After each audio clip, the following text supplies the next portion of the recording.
کفر پسند نہیں ہے۔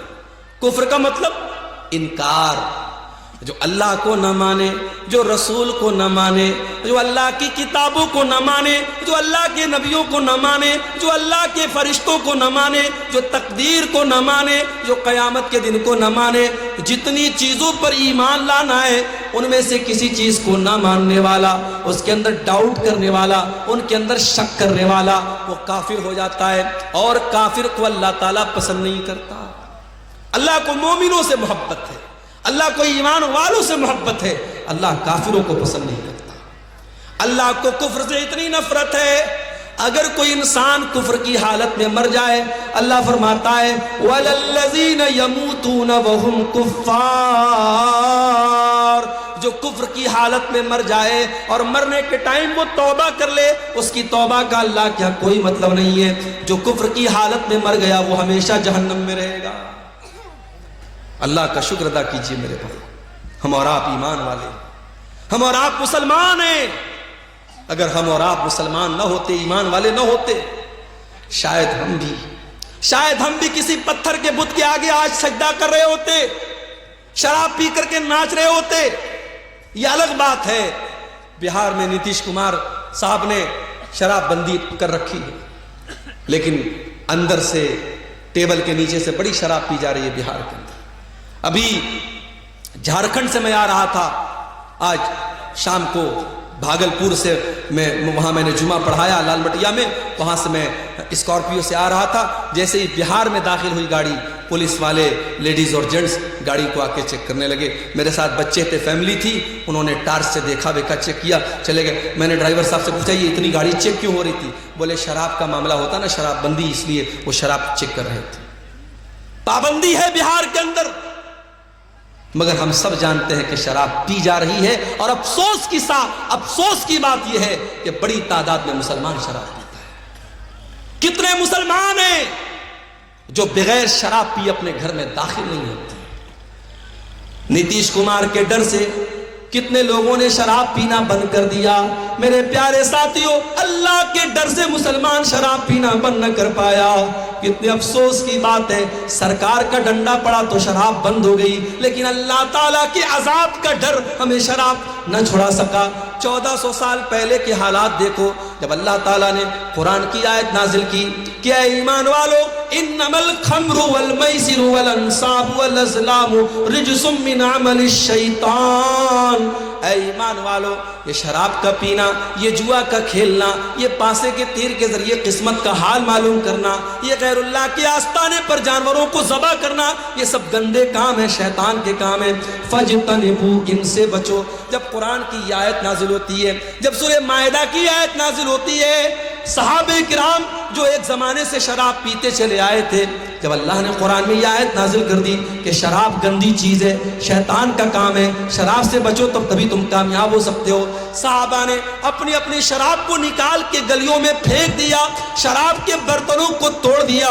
یہاں تک کہ کوئی صحابہ شراب کا بزنس کرتے تھے، شراب کا کاروبار کرتے تھے، ان کے پاس لاکھوں کی شراب تھی، ہزاروں کی شراب تھی، انہوں نے ساری شراب کو برباد کر دیا۔ کہا جب شراب حرام ہے تو شراب کا بزنس بھی حرام ہے، شراب کا کاروبار بھی حرام ہے۔ انہوں نے ساری شراب کو پانی کی طرح بہا دیا۔ میرے پیارے ساتھیوں، ایمان اس کا نام ہے، اللہ کے رسول کی اتباع اس کا نام ہے۔ کوئی ایڈورٹیزمنٹ نہیں کیا گیا، کوئی پرچار نہیں کیا گیا، کوئی ریڈیو پر اعلان نہ ہوا، کوئی مائک میں لاؤڈ اسپیکر میں اعلان نہ ہوا، بس نبی نے ایک اعلان کروا دیا۔ قرآن کی آیت نازل ہوئی اور اللہ کے نبی نے قرآن کی آیت پڑھ کے سنا دی کہ اللہ کہہ رہا ہے کہ شراب گندی چیز ہے، اس سے بچو۔ اس سے بڑھ کے گندی چیز کیا ہوگی میرے بھائی؟ آج شراب پی کر کے آدمی گھر میں آتا ہے، زبان سے گندی گندی گالیاں نکالتا ہے، شراب پی کے گھر میں آتا ہے، اپنی بہن اور بیٹی کو بھی گندی گندی باتیں کہتا ہے، شراب پی کر کے گھر میں آتا ہے، اپنے بچوں کے سامنے نازیبا باتیں کرتا ہے، شراب پی کر کے اپنی بیوی کی کمائی کھاتا ہے، شراب پی کر کے اپنی ساری کمائی کو لٹا دیتا ہے۔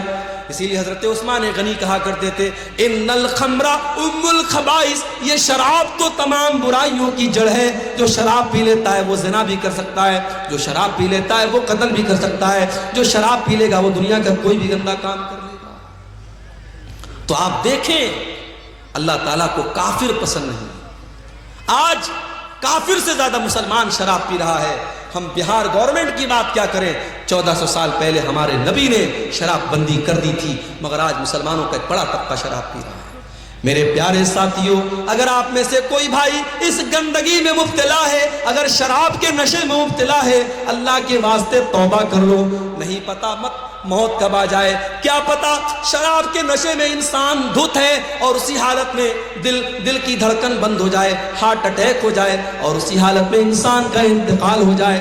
اللہ کے نبی فرماتے ہیں ان العبد یبعث علی ما مات علی، بندے کا انتقال جس حال میں ہوگا، بندہ جس حال میں مرے گا اسی حال میں قیامت کے دن اٹھایا جائے گا۔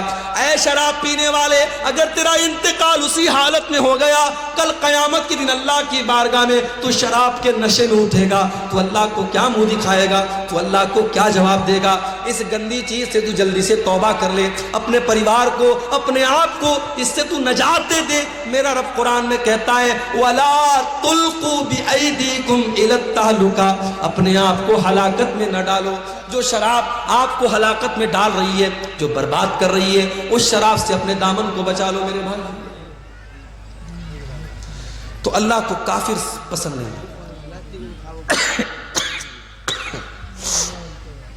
اللہ کو کافر پسند نہیں۔ اگر کفر کی حالت میں آدمی مر گیا، انجام کیا ہوگا؟ اللہ نے فرمایا ان الذین کفروا وماتوا وهم کفار فلن يقبل من احدهم ملء الارض ذهبا، جو لوگ کفر کی حالت میں مر جائیں گے، ایمان کی دولت ان کو نصیب نہیں ہوگی۔ کان کھول کر کے سن لو، اللہ فرما رہا ہے کل قیامت کے دن اللہ کی بارگاہ میں اگر زمین بھر کے سونا بھی وہ لے کے آ جائیں گے اور اللہ سے کہیں گے اللہ تو زمین بھر کے سونا لے لے اور ہم کو جہنم کے عذاب سے بچا لے، اللہ فرماتا ہے فَلَن يُقْبَلَ مِنْ أَحَدِهِمْ، زمین بھر کے سونا لے کر کے بھی ان کو جہنم کی آگ سے نجات نہ ملے گی، جہنم کی آگ سے اللہ ان کو نہیں بچائے گا۔ اس لیے میرے بھائیوں، ایمان کی قدر کرو اور ایمان پر قائم رہو۔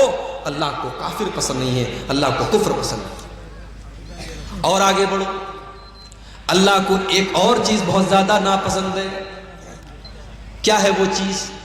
وَلَا تُجَادِلْ عَنِ الَّذِينَ يَخْتَانُونَ أَنفُسَهُمْ، اے نبی، اے میرے پیارے نبی، آپ ان لوگوں کا ڈیفینس مت کیجئے، ان لوگوں کا بچاؤ مت کیجئے، ان لوگوں کی طرف سے آپ بحث مت کیجئے جو اپنے آپ کے ساتھ خیانت کرتے ہیں۔ ان اللہ لا يحب من کان خوانا اثیما، اللہ تعالیٰ ایسے لوگوں سے محبت نہیں کرتا ہے جو خیانت کرنے والے ہوں۔ خیانت اللہ کو پسند نہیں۔ خیانت کس کو بولتے ہیں بھائی؟ امانت کا الٹا ہے خیانت۔ امانت یہ ہے کہ آپ کو جو ذمہ داری دی جائے آپ اس ذمہ داری کو صحیح طریقے سے ادا کریں۔ اگر آپ ٹیچر ہیں، آپ کی ذمہ داری بچوں کو پڑھانا ہے، پڑھانے کے ٹائم آپ بچوں کو پڑھانے کے بجائے موبائل میں لگے ہوئے ہیں، بچے شور مچا رہے ہیں، بچے کتاب پڑھ نہیں رہے اور ٹیچر موبائل میں لگا ہوا ہے، یہ امانت کے ساتھ خیانت ہے۔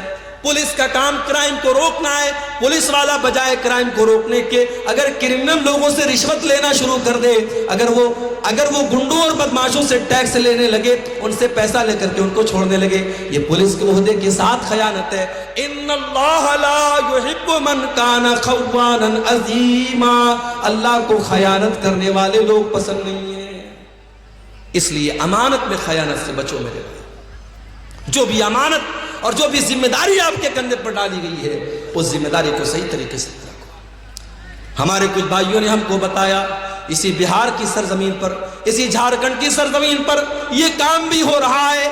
ایک مسجد کا 4 بار فوٹو لیا جا رہا ہے اور 4 بار سعودی عرب سے اس کا پیسہ اٹھایا جا رہا ہے۔